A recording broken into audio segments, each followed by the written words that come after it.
Almost ready?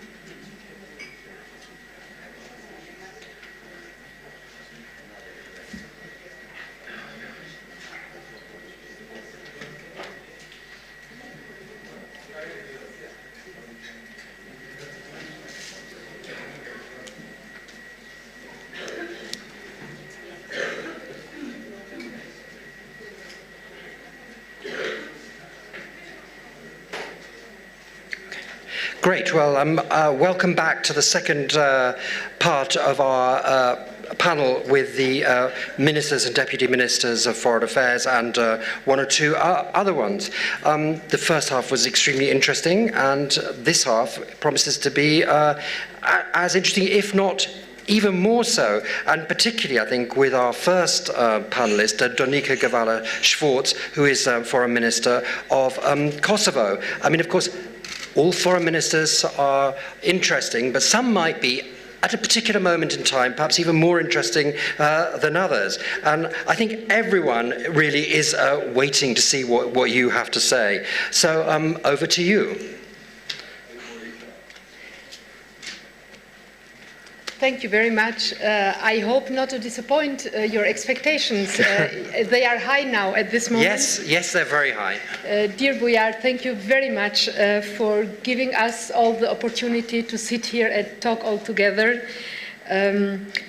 Ladies and gentlemen, dear colleagues, the art of diplomacy might be truly an art on one hand, but on the other hand, it has, especially in the Balkans, pretty often misused to block the truth and to block the progress.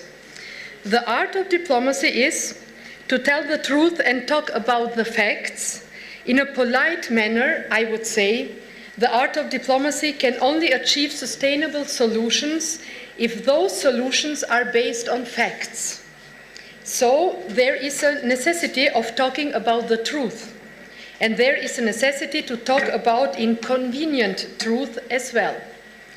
This is the art of dialogue, and this is the art of policy making and diplomacy at the same time. So the art of diplomacy is definitely not to talk about the so-called hot potatoes.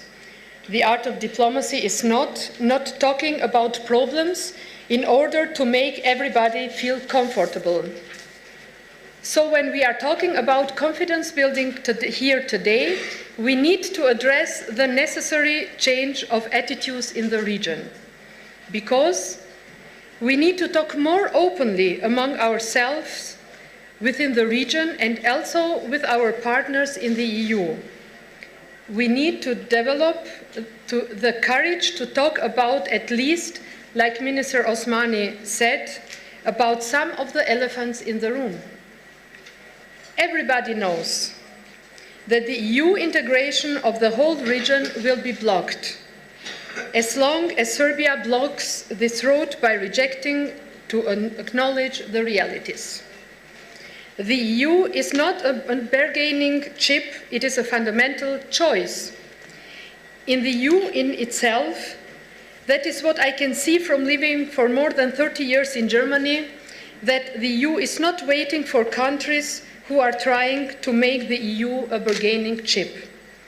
The art of diplomacy, based on facts and truth, has to acknowledge that regional cooperation is not easy as long as cooperation is accompanied by discrimination, because discrimination is toxic for confidence building.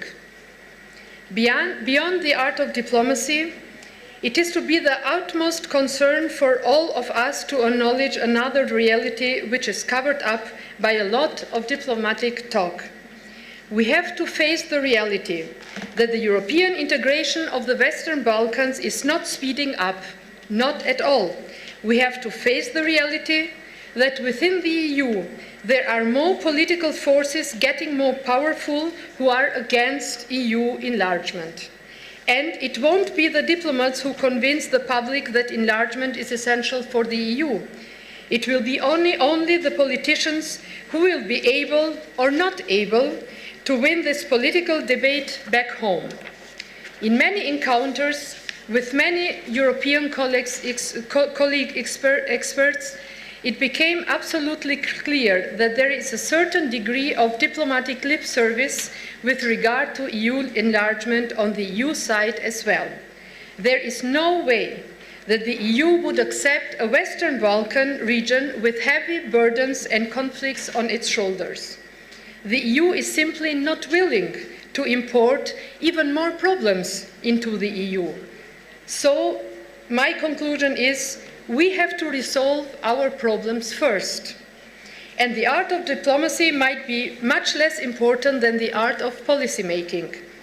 It's about policy, it's about the people, it's about their interests. It's about our duty to implement a true rule of law. It's about our duty to truly fight corruption. It's about becoming a truly European region, a real candidate which produces confidence by the EU in the irreversibility of this development, and the confidence that European standards and European values are valid. It is definitely not about only fulfilling EU conditions only to get euros. It's about principles, about values, and not about euros. Let's hope that we can reach a common European understanding about the art of diplomacy and the necessity of policy in our part of Europe as well, and hopefully sooner than later. Thank you very much.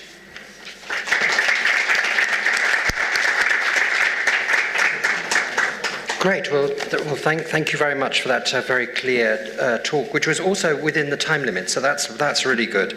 Thank you. I'm sure if there's time for questions, I'm sure there'll be plenty of questions for you. We're now going to go to Ann Linde, the Foreign Minister of Sweden, who is of course not here. So we're going to be watching a pre-recorded speech from Ms. Linde. Ministers, Excellencies, ladies and gentlemen, I would like to begin by thanking our host, Foreign Minister Bujar Osmani, for the invitation to address this forum, and also for the warm welcome I received in Skopje a few weeks ago.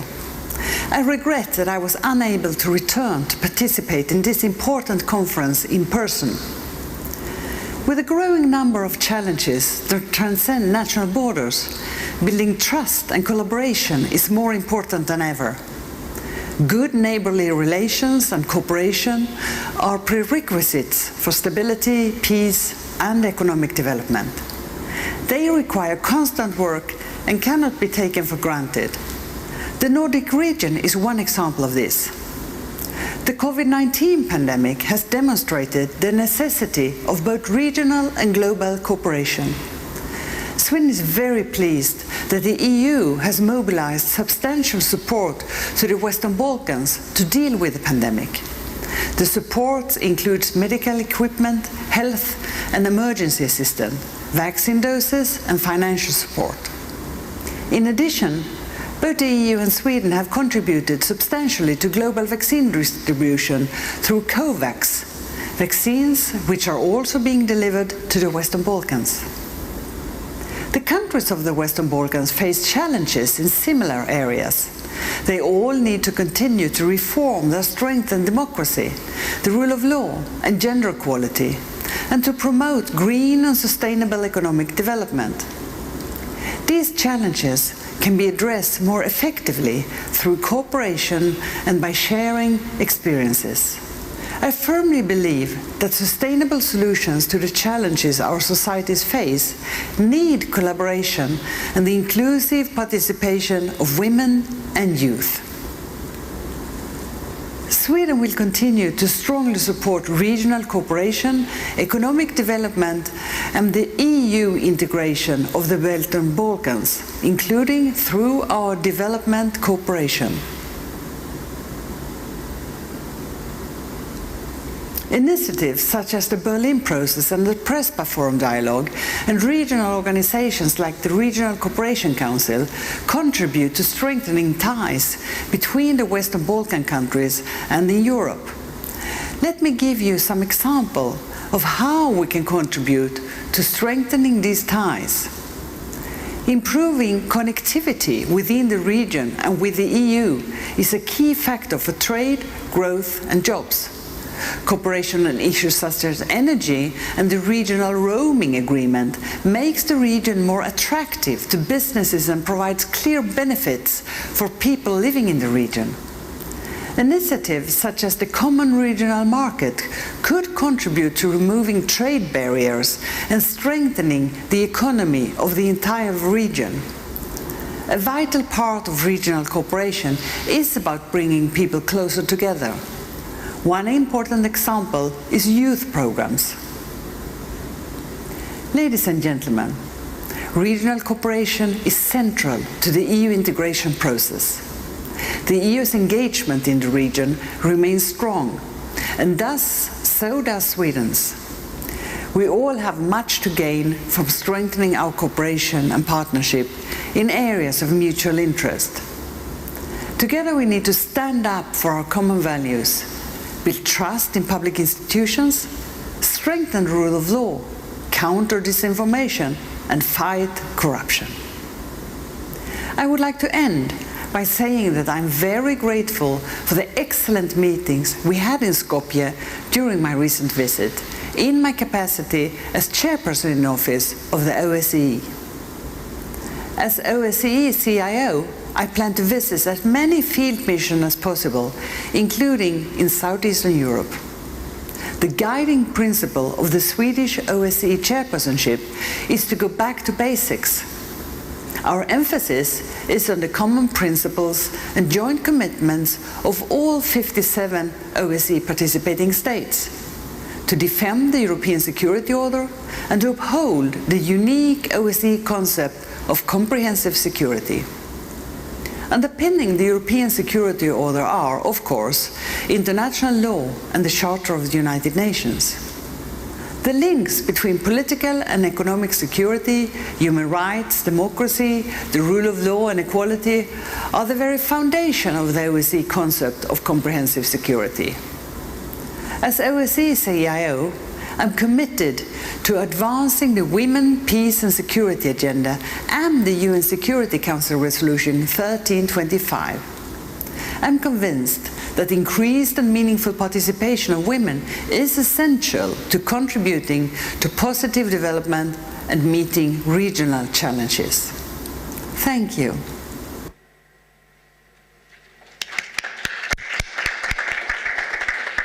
Thank you very much. We're now going to George Radulovic, who's the Foreign Minister of Montenegro, and I'm looking forward to hearing what you have to say, because really in no other country of the region, I think, certainly at the moment, is foreign policy, domestic policy, and domestic policy, foreign policy. So over to you. Thank you. Thank you very much for this event. Actually, does it work? Yeah. Okay. Thank you. So once again, thank you very much for inviting me and for summoning us to this event. And thank you very much for organizing this. And hope this is going to become a good tradition, and the place where we are going to gather all together and to learn something about diplomacy.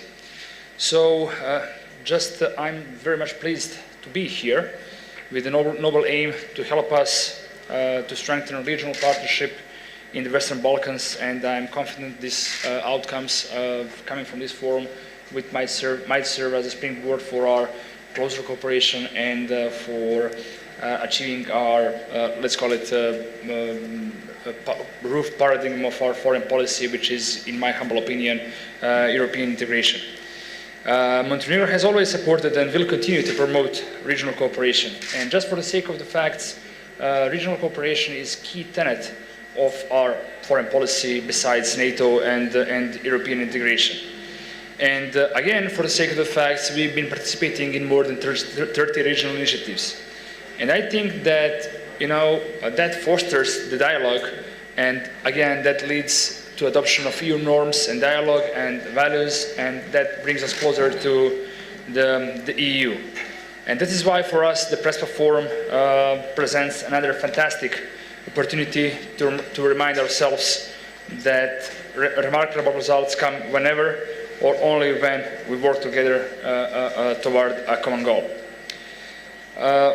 Over the past years, let's not be modest, Western Balkans has indeed been a region of several remarkable stories.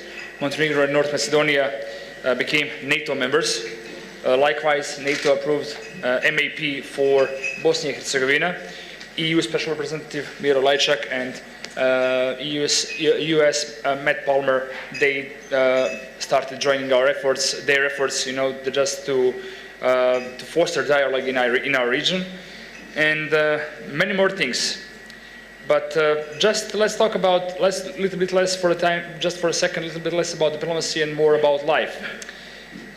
Thanks to the mutual support provided by the EU and NATO, we managed to curb pandemic and put it under control. And in our darkest hours, as Winston Churchill would say, EU and NATO were partners that jumped in and helped us to mitigate the detrimental effects of the crisis. But again, I have to be frank and to say that not just EU and NATO jumped in, but likewise, the region itself jumped in. And now I'm here referring to a generous help of Croatia and Serbia that helped us again in the darkest hour, helping us to curb pandemic and to fight for every in this battle, life. So I think that in our case, every life matters. And allow me to be not blunt and maybe not diplomatic, but if you are a country of 0.6 million people, for the sake of facts, less than Skopje, every life matters even more. So I think that good neighborly policies, they brought the progress to our societies. And speaking of the position of my government, we adhere to the zero problem doctrine in our foreign policy.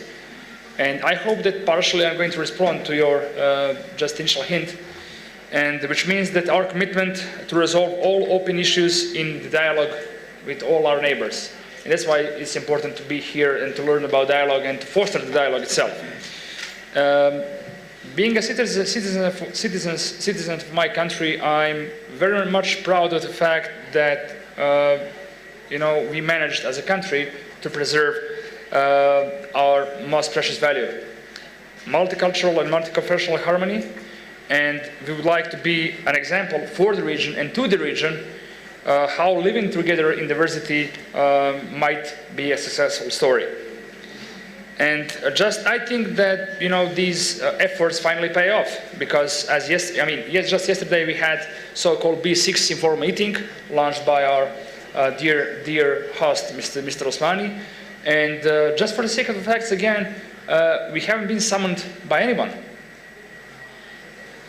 Besides our dear and affable host. So it says that we've been learning about dialogue, and we as a region, we can move forward only if we, put the emphasis and accent on things that, somehow tether us rather than divide us. Also, speaking of successful stories pertaining to the region, it goes without saying that we all have to applaud Macedonia for what it has done. Now I'm referring to this historical Prespa agreement, and likewise I'm referring to this agreement with the Republic of Bulgaria. And I hope that again this is going to be another wind in your canvas when it comes to European integration. That their ship is going to sail much faster towards the EU. And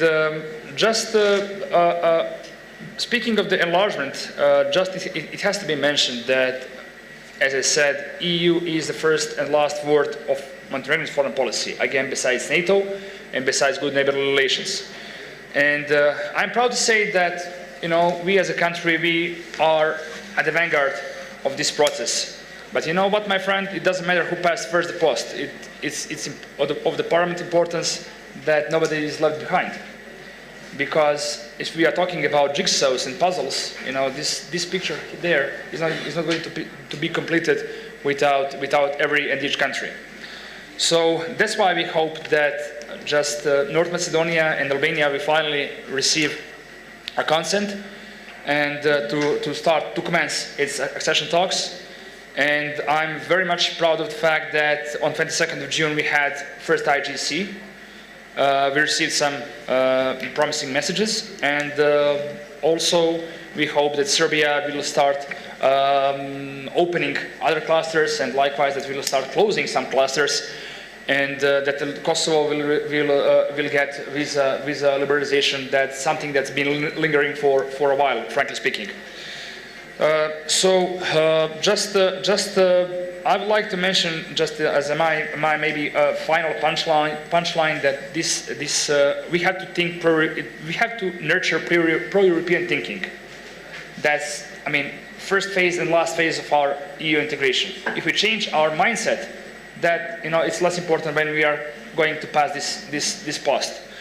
So I'm confident that this forum is going to provide us a new idea how to come there, where we set off. And just again, as the title of this topic says, missing puzzle. Indeed, and sometimes the whole beautiful, mesmerizing picture, hiding behind the jigsaw, is not going to be revealed in front of your eyes if every single puzzle is not put into place. Great. And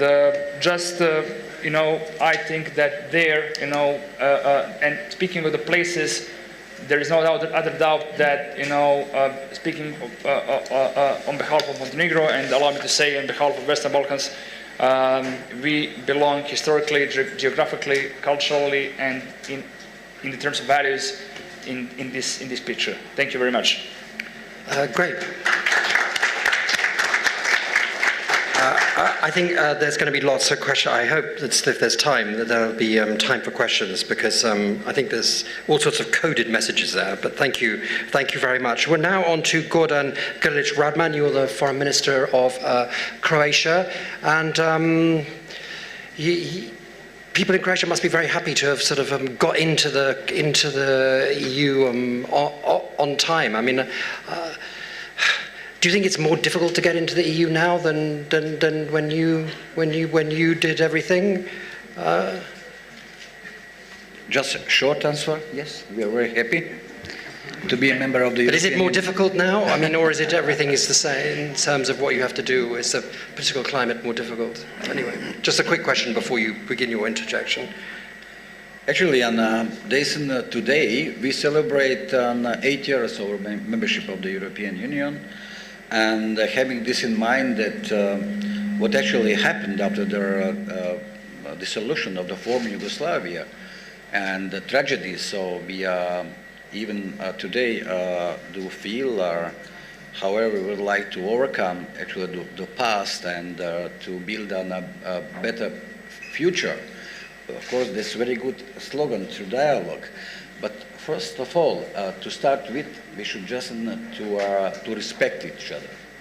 What is very important, this is a lack of respect in this region. And no one, if you like, just to read it, and so I have also done a prepared speech, but of course, to be honestly, no one of us should have a hidden agenda.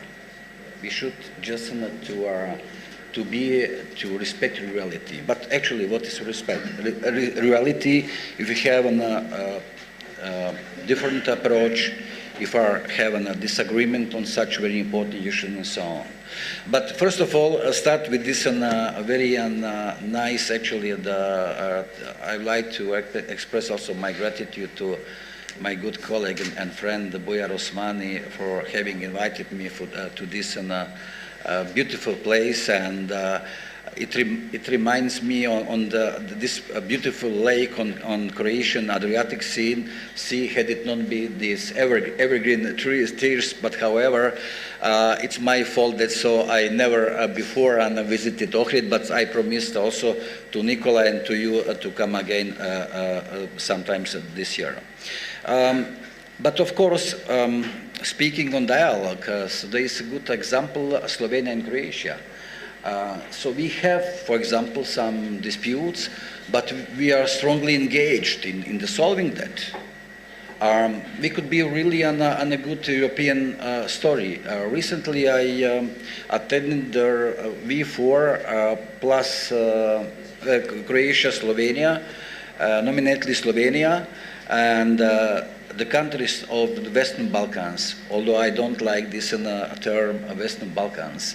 If there is neither politically nor geographically correct, if there is Western ways, it's an Eastern parties for us, much better Southeast Europe.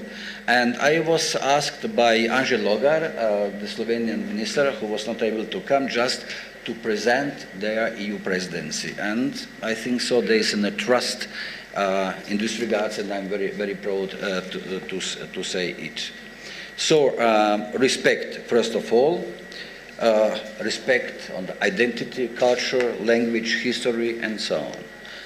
And I think there is a step forward in solving our problems. And so you know that the Balkans produce more history than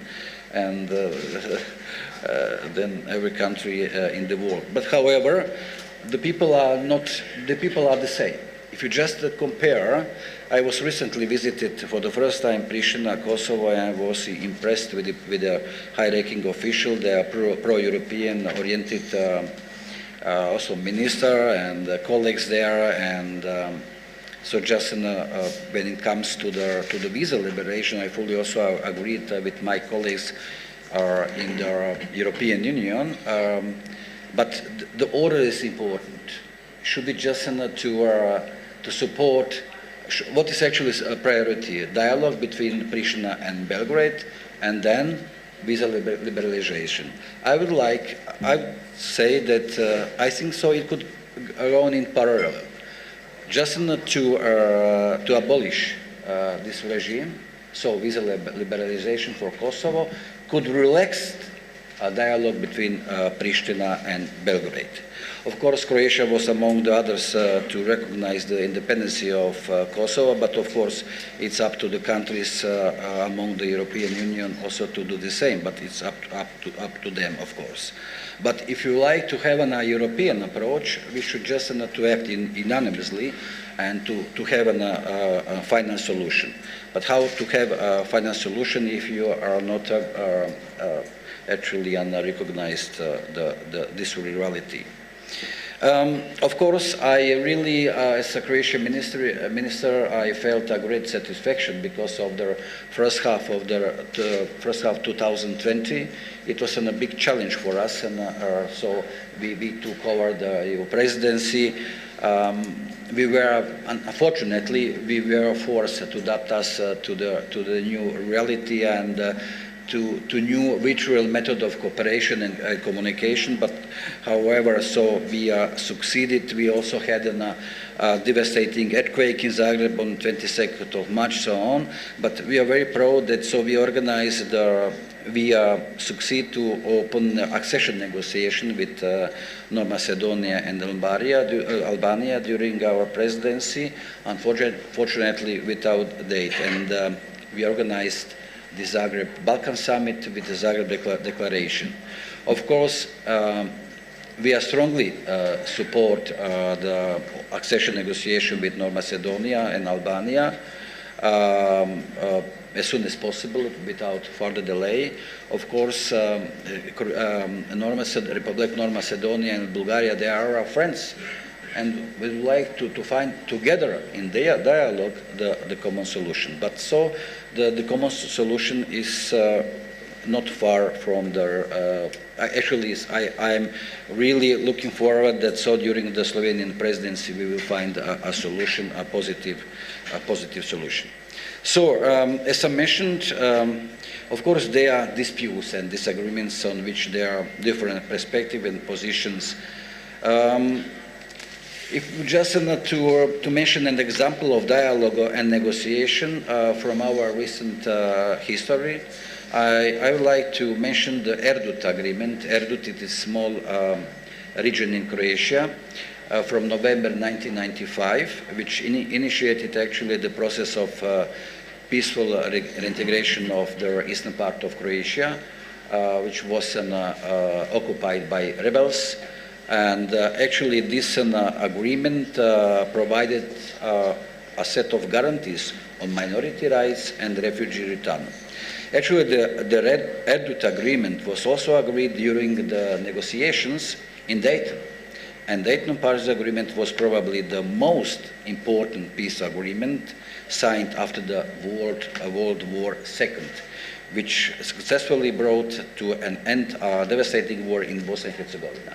Okay. We didn't mention Bosnia and Herzegovina, but it is very important for us because Croatia also shares the external border, the most external border with Bosnia and Herzegovina. There is more than 1,100 kilometers. It is also the security issues when it comes to illegal migration. It is aside of being a peace agreement, also agreement on internal setting of Bosnia and Herzegovina that establish a framework for a political system against country-specific political, historical, and social background. Annex 4 of this agreement stipulates equality of three constituent peoples and their legitimate representation. This was decisive for the successful conclusion of the negotiation and as such embedded in the constitution of Bosnia and Herzegovina. Only on this basis it was possible to get support of the negotiating side. But sorry, I know this is important. But I'd like to just to state it because it is very, very important for the stability and institution in functionality Bosnia and Herzegovina. Okay. It's now in focus. Its significance is in the most even today, and any attempt actually to change or repeal this agreement is completely unacceptable for the Republic of Croatia. The Greek colleague said agreements must be kept. Of course, there are so many other good examples like Ohrid Framework Agreement and Good Friday Agreement, Brexit, and so on. So, from my side. Okay, thank you very much. I'm sure that if this, I mean, obviously this is an issue that you've raised between Croatia and Bosnia is something that is, how do I put it, is a story which will run and run. So I think but hopefully there's time for questions. I'm sure that there'll be questions for you about that.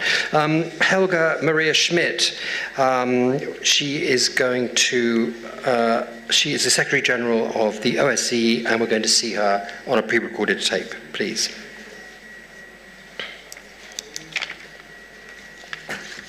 Mr. Chairperson, Ministers, Excellencies, ladies and gentlemen, I regret not being able to join you in person, but I'm very glad to have been invited to speak at the Prespa Forum Dialogue.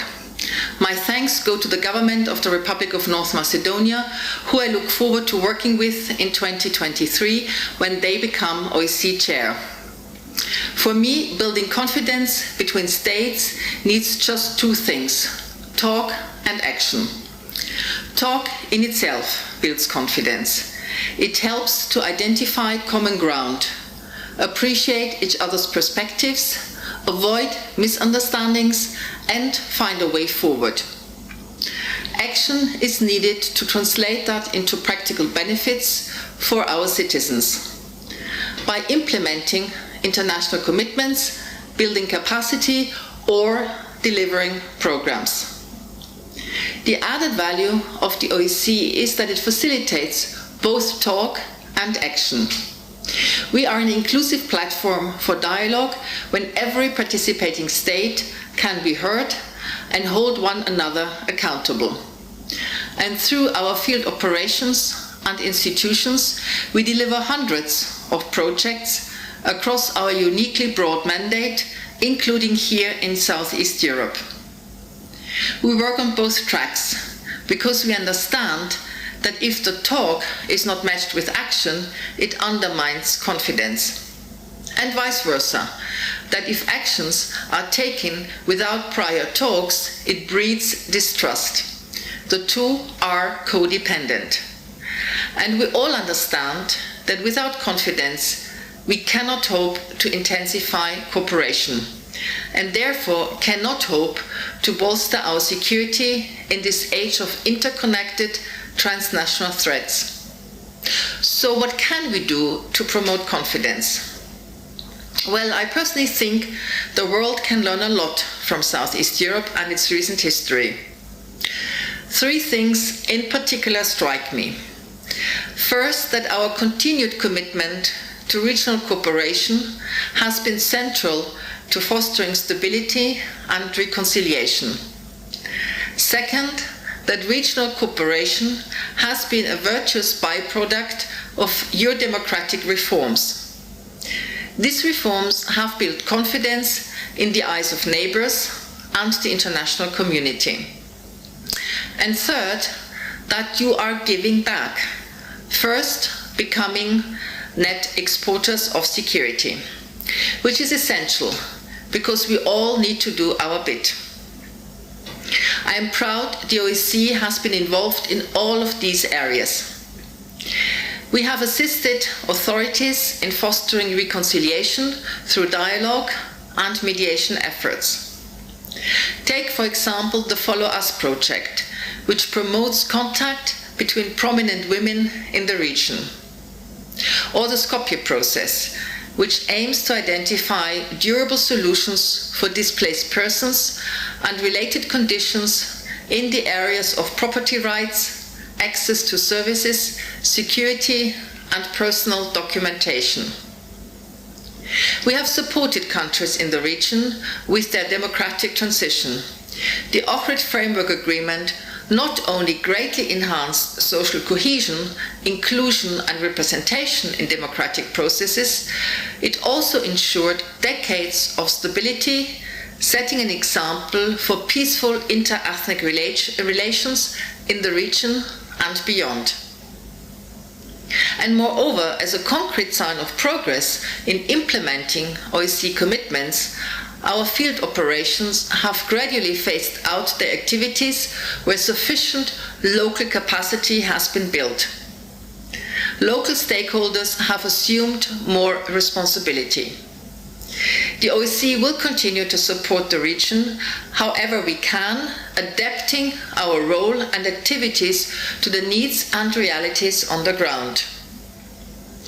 We have also noted the courage, political will, and determination of the region to advance cooperation and good neighborly relations, from signing the Prespa Agreement to harmonizing national legislation with international norms and standards, entrenching the rule of law, and building up democratic institutions. the so-called mini Schengen initiative and the signing of a memorandum on the fight against COVID-19 between the leaders of Albania, North Macedonia and Serbia. To the local ownership of numerous regional initiatives, including the Southeast European Cooperation Process, the Regional Cooperation Council and others. And let's not forget the OSCE chairpersonship. I'm really looking forward to working with North Macedonia in 2023, following on from the positive experiences of Albania and Serbia leading our organization. Ladies and gentlemen, although challenges persist in this region, there are grounds for optimism. The recent initiatives and bold steps taken by the leaders of these countries to overcome their difficult past are a vivid example of fresh thinking. A regional cooperative response is taking a firm hold, rooted in a strict adherence to international norms and commitments.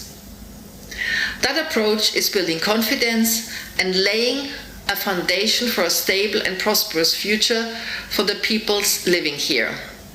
You are matching talk with action, and the OSCE remains by your side. Thank you so much for your attention.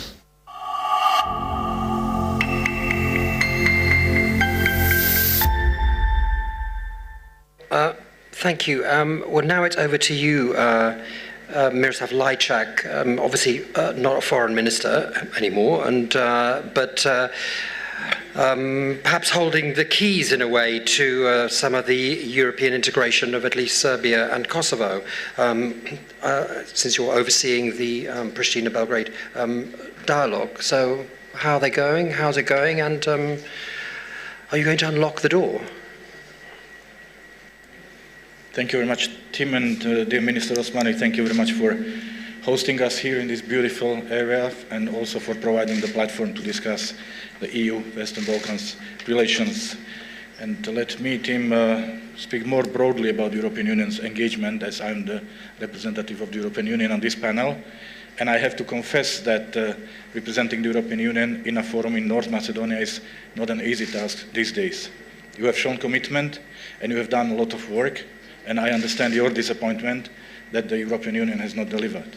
And I also understand that the European Union's image in the region has been damaged over the past few years. But allow me to look at things from a different angle. North Macedonia and the rest of the Western Balkans share borders with the European Union, and this is not going to change. The European Union will remain engaged in North Macedonia and in the wider region. Our mutual dialogue is stronger than ever. We are engaged with the region because it is in our interest to have an immediate neighborhood that shares our norms and our values, and this is not going to change. This proximity may not have translated into the EU membership yet, and I want to emphasize the word yet, but the European Union is clearly the region's biggest partner and the most reliable partner. Economically, the Western Balkans and the European Union are already deeply linked, and this integration is likely to increase.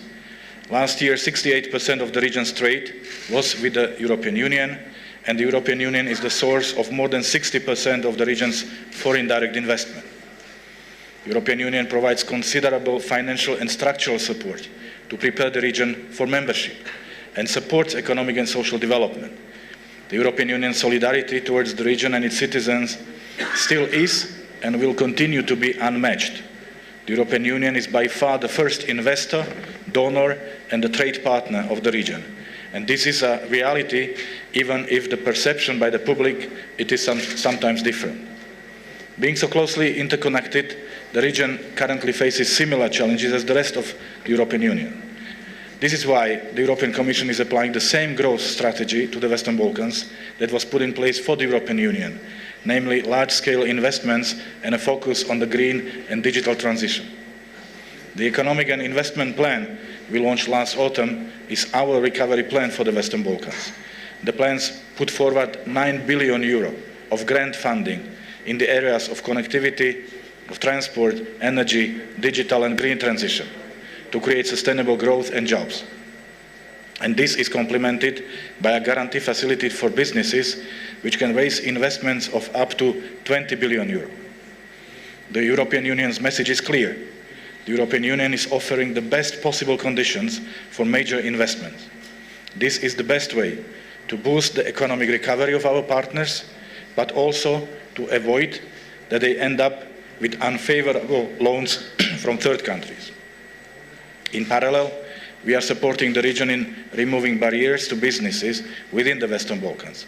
The common regional market, which is based on the European Union's rules and standards, which the governments of the region are currently building, has enormous potential.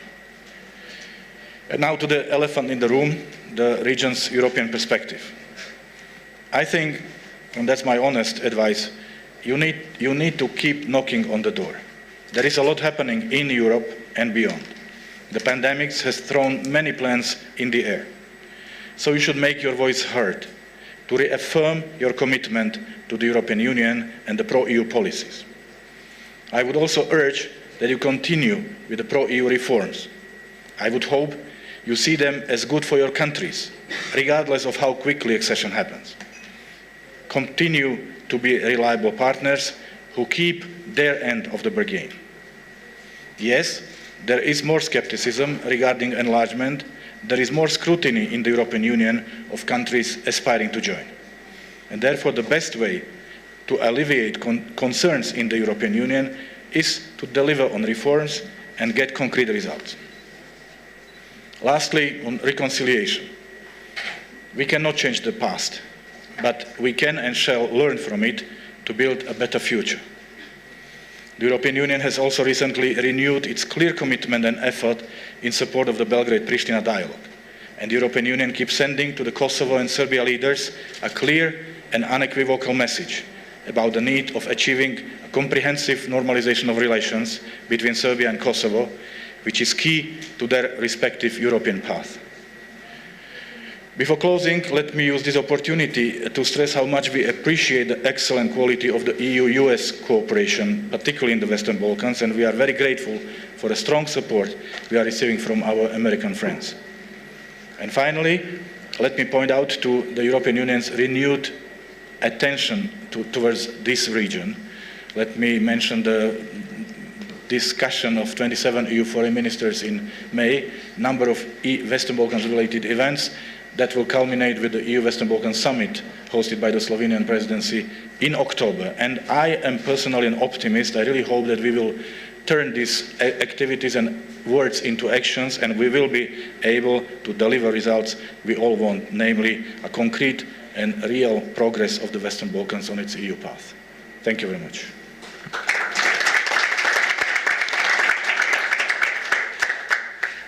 Thank you very much. Aleš Milas, you're the Deputy Foreign Minister of the Czech Republic. Or would you, can you clear this up? Would you prefer to be called Czechia or Czech Republic? This is a kind of problem now. We don't know what to say. Czechia. Czechia, okay. Well, Deputy Foreign Minister of Czechia, over to you.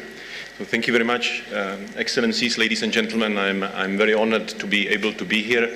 I think that in decades from now, I would be proud to say that I was part of the first year of this conference, and I really predict that its potential, its symbolism of the historical events that has been playing out either in Ohrid or at Prespa are a show of a big potential.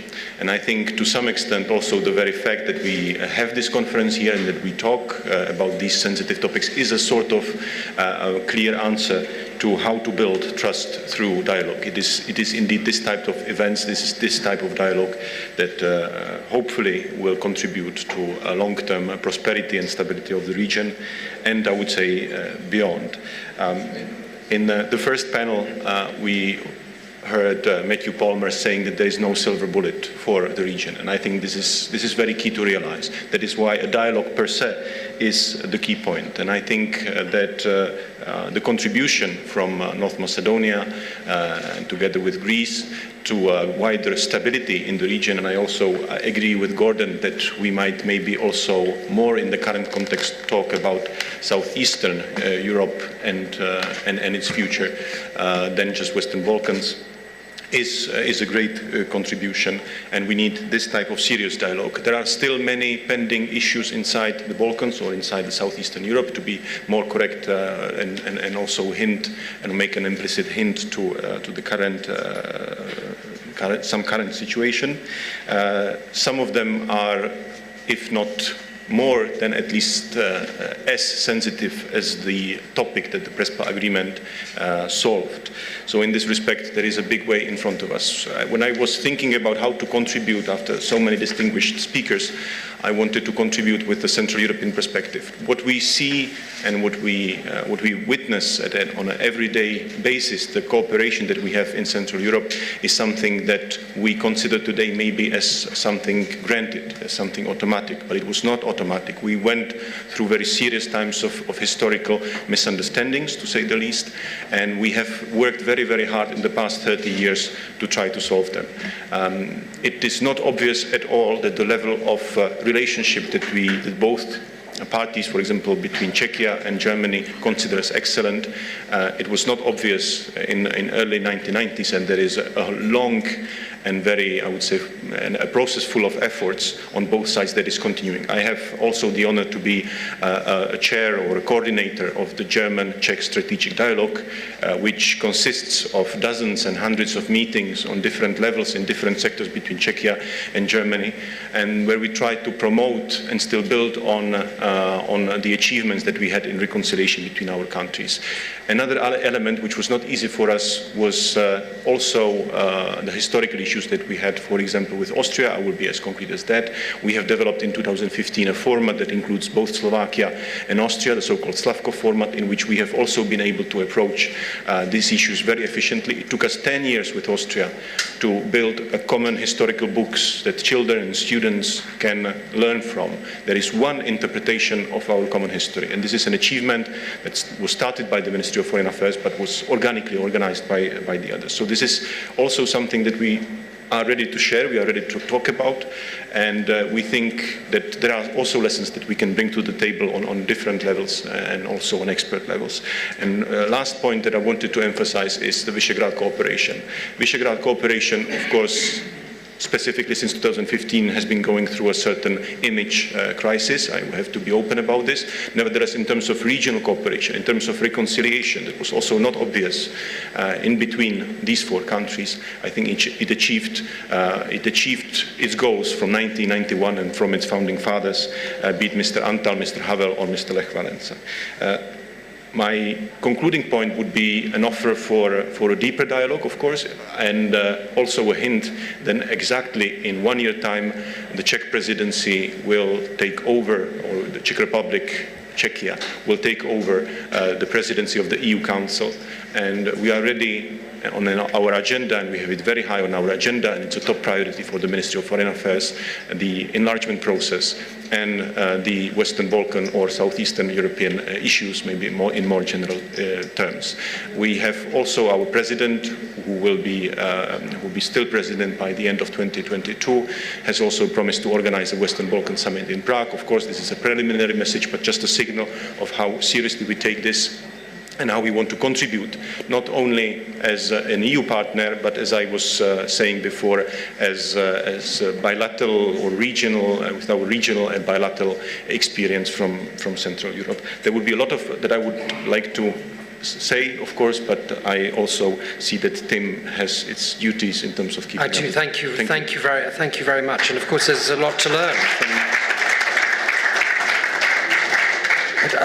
learn from your experience, and I'm sure a lot to share with the Western Balkan Six. We're now moving to Faruk Kaymagci, I hope I pronounced that right, you're Deputy Foreign Minister of Turkey. And of course, no country in the wider region has had more experience of European integration or talking about European integration than Turkey. But I don't know if you want to talk about that or about your relations with the Western Balkans. But over to you. Thank you, Tim. Dear Minister Osmani, I would like to sincerely thank you for this warm, really warm hospitality in this beautiful city. This warmth is like Turkish Hammam, you know. not to underestimate the importance of Turkish Amman, where we usually and traditionally take marriage decisions with full confidence and dialogue. I think these are the two key words that we have to focus on. I'm really delighted to see many ministers and colleagues 2 weeks after our Croat minister and Czech minister mentioned. We should talk rather about Southeast Europe. Okay, if you want to focus on the 6 countries, call them candidate countries, 6 Balkan candidates, but you don't need to call this area Western Balkans to discriminate against candidate Turkey. So also looking at this map, unfortunately we see a smaller island of Ireland. There, invisible island of Cyprus, which is painted totally in blue, but it doesn't, unfortunately, reflect the reality.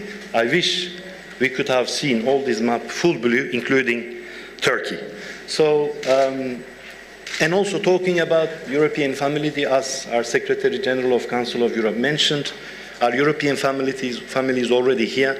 I guess you meant EU family, bigger in the Council of Europe. That's fine for us. By the way, I strongly believe that the road to EU membership goes, first of all, from the Council of Europe. And now it is also important to see that the EU enlargement methodology, new EU enlargement methodology is focusing now on Chapter 3, Chapter 4, where we have EU values, democratic values, and this is important. But what we have seen so far, we have seen, unfortunately, a blockage of dialogue in different areas. We have seen at the beginning between Croatia and Slovenia, but when we gave a way, it worked quite well, although the problem may be not entirely solved, but it can be solved, I think, much easily now. Why we had to wait decades for Northern Macedonia and Albania to be declared as a candidate country, or Bosnia and Kosovo? We still call them potential candidates. So the blockage doesn't help the EU. The blockage doesn't help the transformation in the candidate countries. You can use your, veto right, if you like, at the end. But let's not allow nationalization of the EU enlargement policy. And also, I would like to turn the EU side here. We want to see a stronger European Commission, as we used to see before the Eastern enlargement. Of course, EU is a hybrid organization where we have intergovernmental values, federal values, but we need our common European interest, which makes, I think, which is clear that we have to be all in the EU family. So this courtyard or this vacuum in the heart of the EU, I think, should be filled as quickly as possible. And Turkey, is doing its best, although we don't have the voting rights in this process, but we fully support transatlantic integration of all of the countries in the region.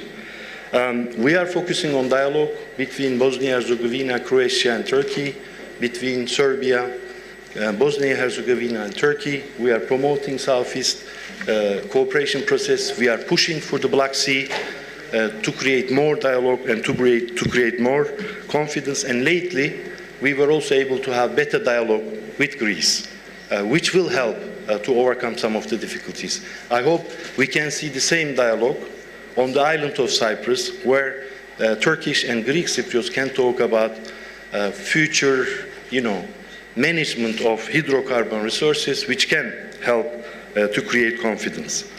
So, of course, Turkey is not there, is not a vacuum, is not a missing puzzle, but it's a missing pillar of Europe, and it will be, it will be the pillar of a geopolitical, geostrategical EU when its membership happens. So, conditionality is fine. I think the EU should never ever give up on the technical conditionality. They have to force all the candidate countries to move in the direction. I think the Council of Europe have to play a bigger role in this process and should cooperate with the candidate countries in this direction. And I am glad to see the US back to the West, because it was missing in the last 4 years. And I am glad to see the US to create a stronger West, but also, first of all, a stronger EU, and I think this is also very important. In terms of dialogues, again, with the EU, high-level dialogue meetings were suspended by the EU. Why? Because we have a Cyprus issue, so we cannot have dialogue on migration, we cannot have high-level dialogue on energy, on transport, on connectivity. I think this is not the right approach. So we have to build on the positive agenda, and we have to focus on dialogue. When it comes to the presidencies, we have listened to the Slovenian presidency in terms of inclusiveness. Yes, if we want to be really inclusive, again, let's not create this discrimination of Western Balkans. So let's have this summit not only with 6 candidate countries, but also with Turkey as Southeast Europe, and Turkey's contribution will be immense, both in terms of its own accession process, but also in terms of integration process of all of the Balkan states into the transatlantic system. We have never used our national veto right when so-called Eastern European countries or some of the Southeastern European countries wanted to join NATO. We could have bargained if we wanted, but this is not a European way, and this is not what we didn't. So this is why we are seeing all these narrow-minded, nationalistic point of view from some of the member states, which are also harming the general interest of Europe. So I think this is the key. Of course, candidate countries have to work hard. They have to meet this EU-based, EU acquis-based criteria, but at the same time, we want to see the EU to organize itself a bit, and we want to see a stronger European Commission in the enlargement process. I am happy to see Angelina here. I hope we are not considered as external action service objects. We are DG enlargement objects. So I want to see DG enlargement here. We are happy to see you, Angelina. We love you, but we are not the foreign policy objects for the EU. We are future of the EU, and I think that's what we need. Thank you very much.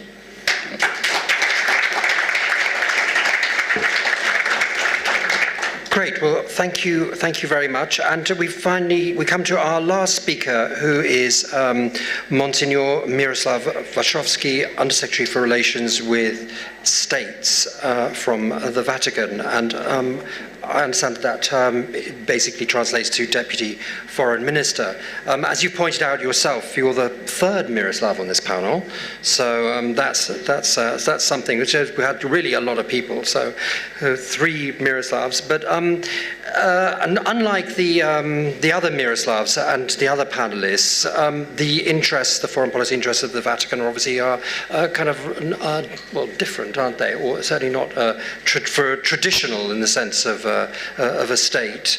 So over to you. Thank you very much.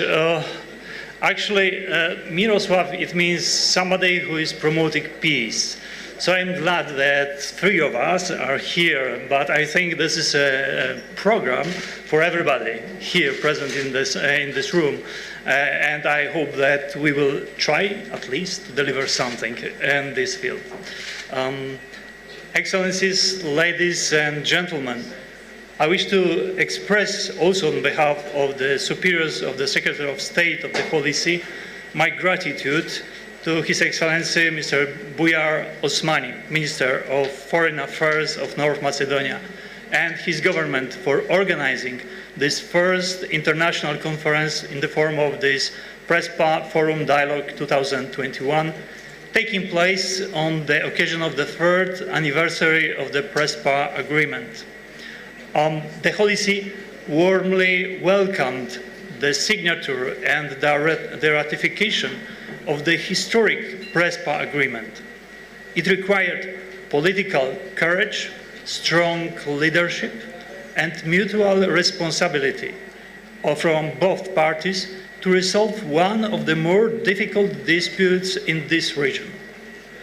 Both sides seized this unique opportunity which also provides a good example of reconciliation for other Balkan countries and for all Europe, giving a further boost to the European future on this region. With the Prespa agreement, Skopje and Athens wrote a new chapter for this region and for Europe. The prospect of expanding the European Union has proved to be an encouraging opportunity for the promotion of some structural reforms in the political, economic, and social sectors, as well as for the strengthening of peace, stability, and democracy throughout the continent. The Holy See follows with great interest the situation in the southeastern Europe, Western Balkans, feeling themselves connected to European nations, not only for geographical reasons, but especially for historical and cultural reasons. The Balkan states desire to be included also institutionally with those states that already belong to the European Union. The Holy See looks positively on this aspiration and hopes that it may one day come to an effective and full realization, in particular to alleviate the sense of abandonment that worries many of its citizens who look with hope to the European Union for a future of growth and prosperity.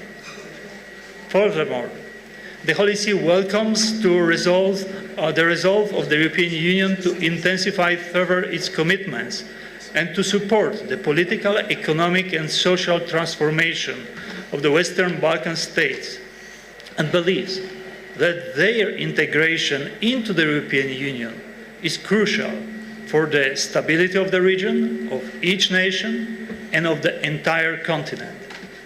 The Holy See is indeed convinced that past problems and present challenges affecting the area may only be solved through mutual cooperation. Indeed, European integration and regional cooperation are strictly interconnected.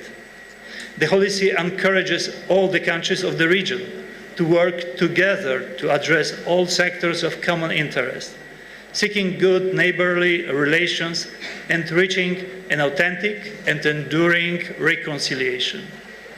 Finally, the Holy See appreciates the efforts, oftentimes painstaking, with which the Balkan countries have already implemented and continue to seek implementing the sometimes very demanding reforms involved in the European integration process. They are working every day to make steps forward in the integration process, and therefore they must not be forgotten. While thanking you for your kind attention, I would like to reiterate the closeness of the Holy See to all inhabitants of the Balkan region, where Pope Francis has visited on several occasions. And I hope that this important conference may continue to promote the shared pathway toward the full unification of the peoples of Europe. Thank you very much for your kind attention. Great. Well, thank you very much. Well, luckily, we still have a little bit of time. We're ending at 5 o'clock. So we've got a little bit of time for questions for the panelists. I think most of the panelists from the first session have gone. I can still see Maria Pecinovic-Buric, if anyone's got a question for her as well. But no, okay, well, here's your chance. Has anyone got any questions? I mean, I can ask plenty of questions, but this is a chance for you to ask questions. No? Oh yeah, there's somebody right at the back. Okay. Yep, I can just see. Sorry, I've got the light in my eyes. There's a lady right at the back. And just please just tell us who you are. My name is. Can you hear me? Yeah, go ahead. My name is Nejma Djanovic. I'm a professor and researcher at the Sarajevo University. Okay. So speaking about the diplomatic art, I have a question for Croatian Foreign Minister. You have mentioned, sir, that agreements are there to be respected, and I fully agree with that. but so are the rulings. And as people from Bosnia, especially from Sarajevo, are known for their humor, allow me please to share a joke with you that we in Sarajevo have. And the joke goes like this. What does it take for a foreign minister of Croatia to understand the point and the content of the Sejdić-Finci ruling? And the answer is, if one becomes a Secretary General of the Council of Europe. So, on behalf of all the citizens of Bosnia and Herzegovina, that Croatia is consistently trying to exclude from the discussion on the future of Bosnia and Herzegovina, and every single Bosniak, Serb, and Croat who live in the communities where they are not a majority, I kindly ask you to finally read what the ruling says. And speaking about the art of diplomacy and going back to the topic, why does Croatia support a solution and advocate very aggressively for a solution that tries to resolve the issue of discrimination and the ruling that orders Bosnia and Herzegovina to eliminate discrimination by advocating for even more discrimination in Bosnia and Herzegovina? Is that soap before perfume, as Croatian president said? Thank you. Thank you very much. Let's just see if there's like two more questions, and then have a group of questions. Has anybody else got a question? Okay, gentleman over there.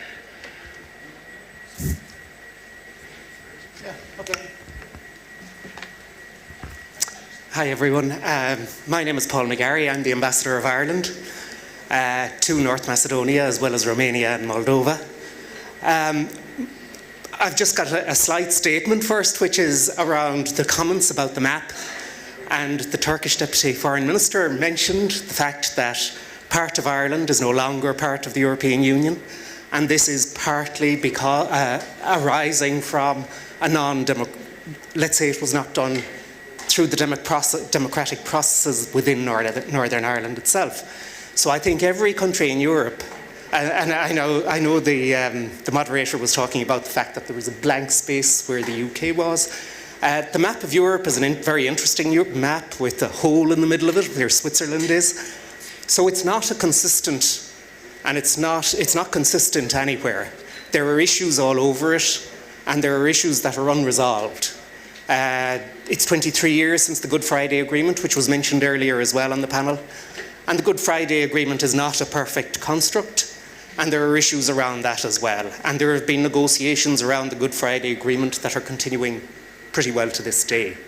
So conflict and history, and actually just the comment on history and history being too much in the Balkans. James Joyce had an excellent line in Ulysses, "History is a nightmare from which I'm trying to awake." So history is something that is obviously with us, and it's obviously difficult. And it has resonances to this day all over Europe. My question, just to put this in a question, my question is around the European Union today and its relationship with the Balkans, which is obviously a critical area for the Union. It's a critical area for its credibility. It's a critical area for the in economic terms. So all of these things are really interesting, but where now? What should the European Union expect? Obviously, it will continue to work towards resolving the issues and getting through the next stage in the process and getting to where we all want to be. But what now in the immediate term? What does Europe do immediately in the next 6 months? And what should North Macedonia and Albania do in the next 6 months? Okay, thank you very much. Is there a third one? No? Okay, fine, well, give us a bit of time. Well, there's obviously the EU question, but obviously the first question was obviously for you. I mean, it was a hot topic, so, okay. So, I don't see that it's a hot topic. It's a really challenging time, of course, but if there is a dialogue, we should just speak with arguments. And I took your point, the lady from Sarajevo. I was also born in Bosnia and Herzegovina, and I am also double citizens. So I have also to say something about Bosnia and Herzegovina. Of course, it's up to the perception, and perception is actually the subjective reflection actually of their objective reality. Bosnia and Herzegovina, the modern Bosnia and Herzegovina, based on the Dayton-Paris agreement signed in November 1995.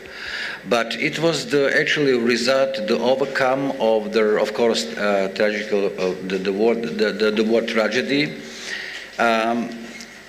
On 29 of February and 1st of March 1992, it was the question of referendum.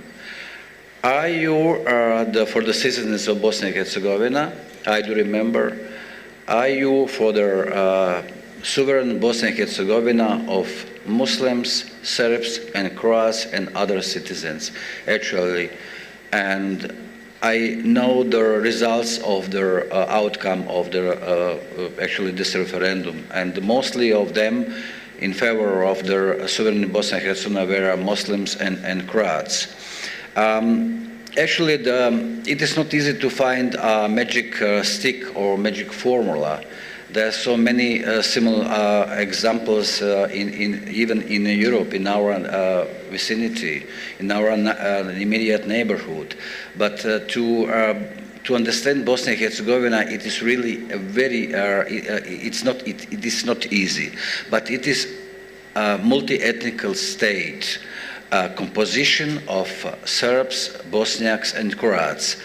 And actually, what is actually now necessary to do to change the election law to avoid or to eliminate any form or discriminations, and to ensure the equality of the constituent peoples and others. It is in spirit and it is written in the Dayton-Paris Agreement. Actually, if you see the three members of the presidents, it was in the spirit of the Dayton Agreement that saw the three members of the presidents are a reflection of this one-third. It doesn't matter how there are. Actually, because the Croatians in Bosnia and Herzegovina, they're autochthon, they are living there for centuries. They are most vulnerable because they are outnumbered by their others, by, for example, Bosniaks, because of there are 2 million Bosniaks and only 400,000 Croats. It's necessary just to guarantee them even the same rights. And it is actually how to live together.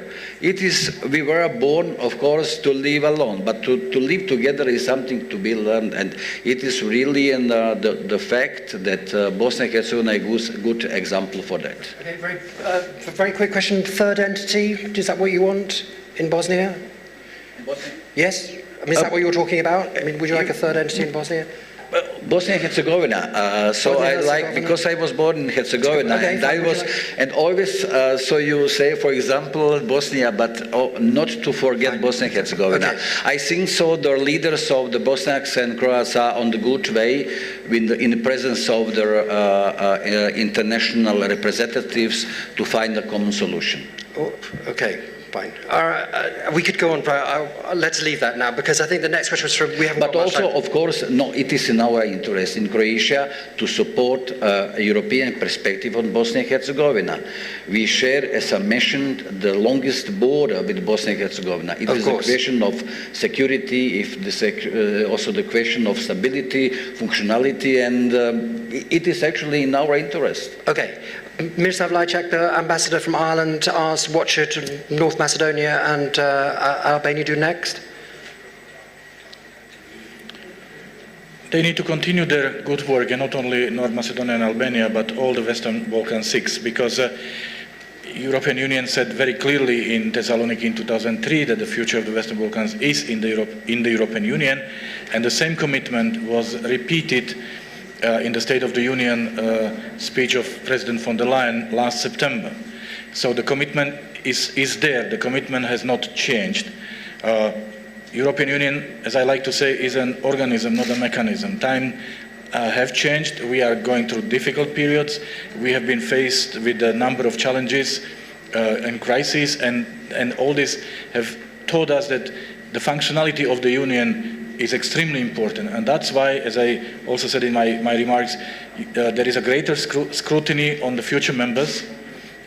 So no one questions the fact that they are future members, but we need to be sure that they contribute to the functionality of the European Union. And for that, you really have to have a functioning market economy, you have to have a functioning rule of law system, functioning independent, efficient judiciary, the legislation that can absorb the acquis, but also you should demonstrate your adherence to European values by aligning with the foreign policy and security policy views of the European Union. And this is the way how you can send a very clear message that with your membership, European Union will be stronger and functioning even better. There is no better answer or a better advice. There is no other way. Okay, fine. I'm just going to ask a couple of other questions just to, as we come to the end. And Christoph Bender is going to say a couple of words as well as the rapporteur. But actually, Georgia Radulovic, it's actually quite a good point that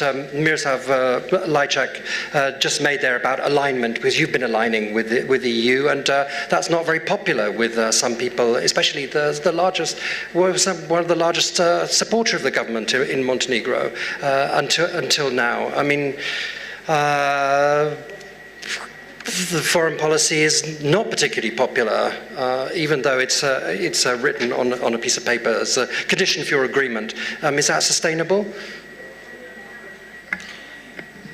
Yes. I mean, in long term, definitely. Why? Because for the time being, we have 80% of our population supporting firmly SWIFT admission to the EU. So basically, I mean, as just Mr. Lajčák said, I mean, EU is not something that you can have cherry picking. You know, I would like to have this, and I don't like this, and I want to have off the board that, and simply said, it doesn't work like that. You know, basically, you know, if we, you know, would like to be part of the union, in that case, we have to share good and bad on all together with them. So when it comes to common foreign security policy, indeed, yes. I mean, I'm very proud to say that so far we have been having 100% alignment with the common foreign security policy, and somehow it goes along with our NATO membership. Somehow, you know, because if I said initially that in my previous remarks that three key foreign policy tenets are NATO, EU, and good neighbor relations, somehow EU and NATO, they go to some extent, of course, hand in hand. So just if we, and of course, following common foreign security policy, sometimes it's not the easiest task in the world, just to be frank, because it has battered our economy. Because let's say that there are, yeah, I mean, it's nothing new under the sun if I say that it has battered our economy. But still, if you are talking about values, and I time and time again repeat that, you know, values cannot be measured by cash flow. Okay. So that's I mean, but values are measured by standing shoulder to shoulder in the best of the times and in the worst of the times. So that's how. I mean, to put it simply, yes, we'll keep following. We will keep aligning with the EU foreign policy, and I mean, for the time being, in this chapter, famous chapter 21, we act as if we were part of the EU. Great. Okay, thank you. I'm going to ask Donika Gawala-Schwartz. I'm going to just come back to you very quickly, because obviously EU integration for Kosovo depends obviously on an agreement with Serbia. Just very briefly, are you optimistic of a breakthrough in the next year or so?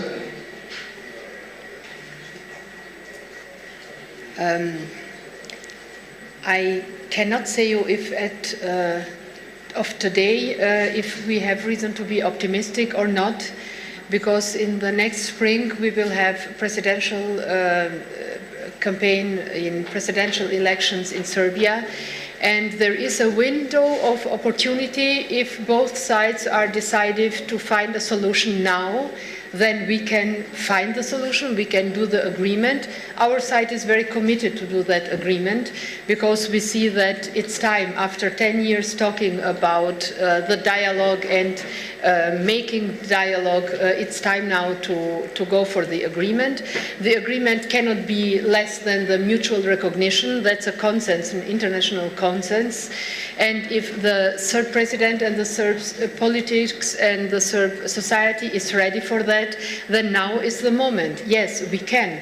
But if we postpone that, prolong that to the autumn, I'm very pessimistic that we will have any results before the next year. But that's just my personal opinion about it. Thank you very much. Great. Sorry. Right. We're going to come to Christoph Bender, but I don't want to be rude. I mean, there's three of you that haven't had a second chance. Would you like to come back? Would you like to have a second, make any other comments? Monty, would you like to make something? Would you like to say something? Would you like to say, if you want to say something, then say it quickly, and then we're going to go to Christoph. Okay, well, is this a very brief question? Yes, it is very brief. Okay, quickly. Nevena Ivanović, Serbian ambassador to Okay. Macedonia, and just bearing in mind that due to some other... I think we're going to need a microphone for this. Okay. Yes, thank you so much. Once again, good afternoon to all. Nevena Ivanović, Serbian ambassador to North Macedonia, and bearing in mind that due to some other duties, our Minister for Foreign Affairs, all the invited, wouldn't be able to join us here today. Just, I would like to use this opportunity to make a short please short because we're running out of time. Yes, of course, Okay. but the Serbia was topic of this discussion as well. So Serbia is also very and strongly devoted at the first place on strengthening regional cooperation and solving all open issues with dialogue, and of course that we will continue to do that in future as well. Speaking about dialogue between Belgrade and Pristina, for the last 8 years our side also demonstrates a lot of constructiveness, and we intend to do that in the future as well.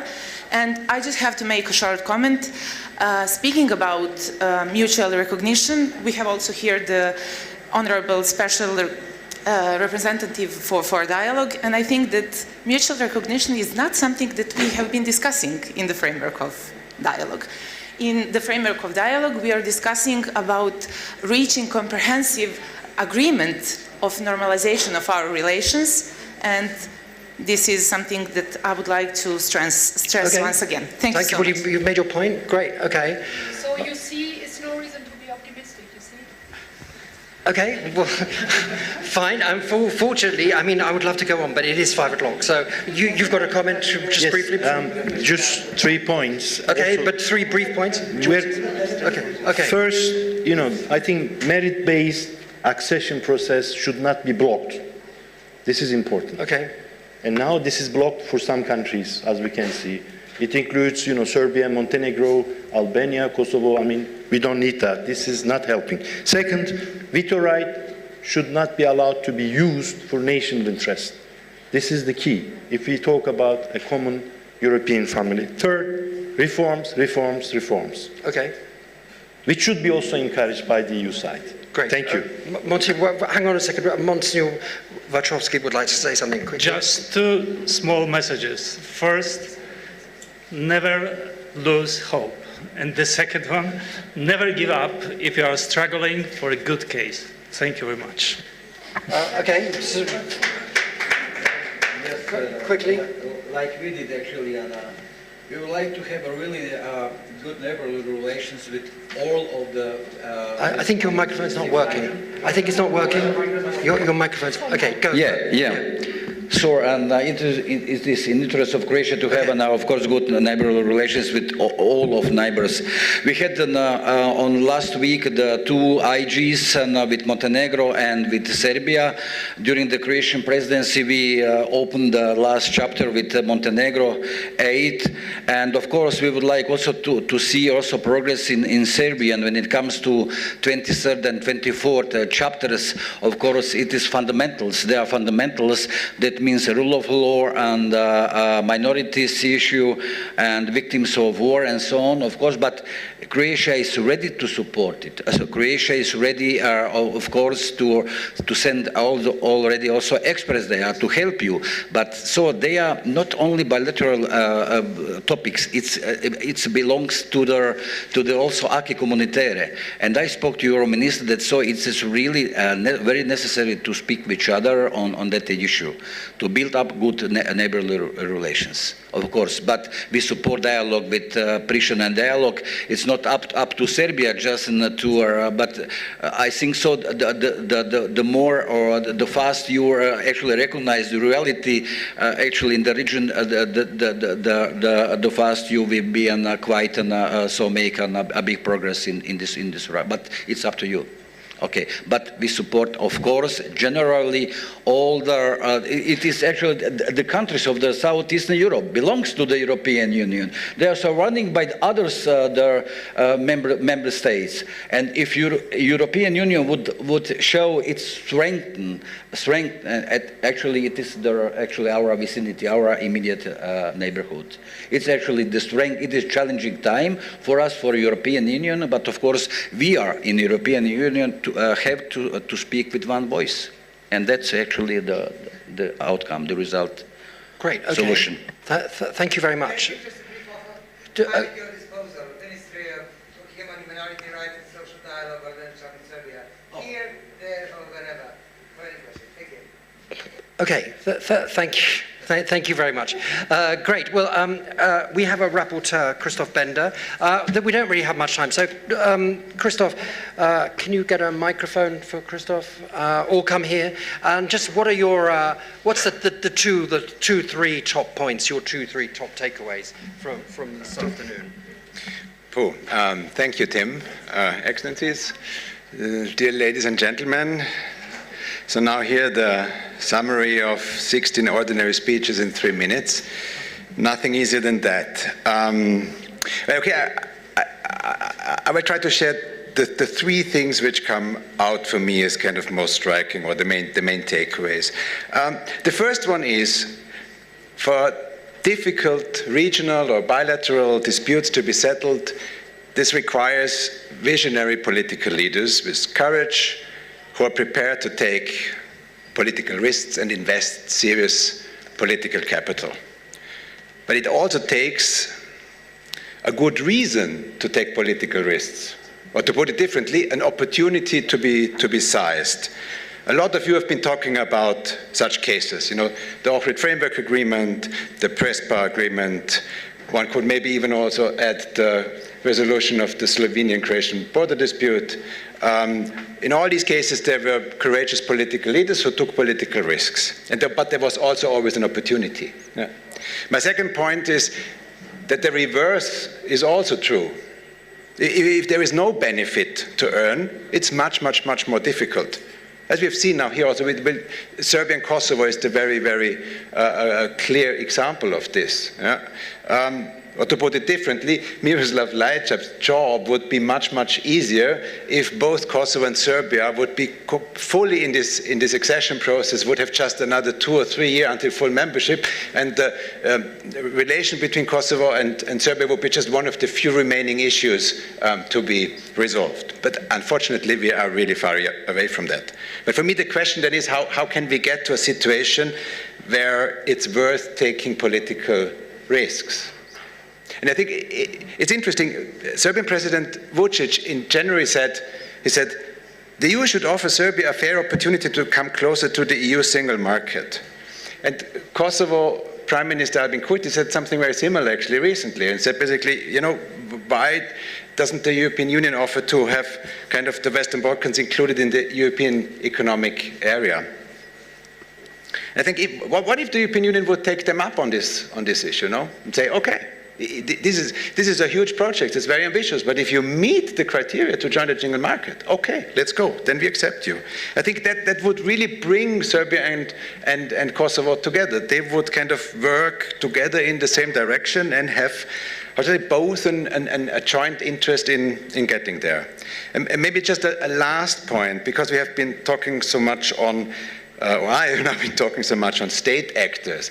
I think many of you have also made clear dialogue is not only between political leaders, but it's also building bridges over the region between civil servants, journalists, teachers, students, and in particular youth, who then ideally, I think, would not come together to discuss Serbia-Kosovo relations or conflicts, but would discuss issues which are relevant for them, like climate change, digitalization, the future of work in Europe.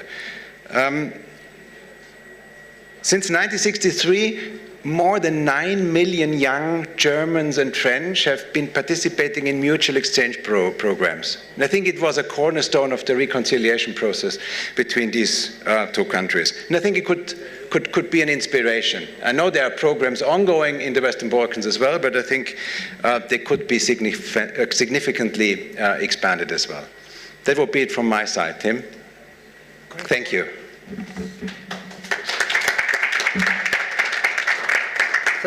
Thank you very much indeed. That was really a mammoth panel, if you think we started at 2 o'clock. Well, I would like to say thank you, first of all, to my panelists. That was very interesting. And there's a lot of food for thought there, and I'm sure there's going to be a lot of conversations over dinner and drinks and coffee following on from that, because I had a feeling that some of the really interesting stuff was just beginning to come out. So there's obviously plenty more to talk about this evening and tomorrow. And of course, I don't know if he's still here, but if he's not still here, I want to say thank you very much once again to our host, Bujar Osmani, for organising this and for hosting us here in this beautiful place. And thank you very much indeed. Oh yeah, great. Thank you. Everything's okay, huh? Yeah.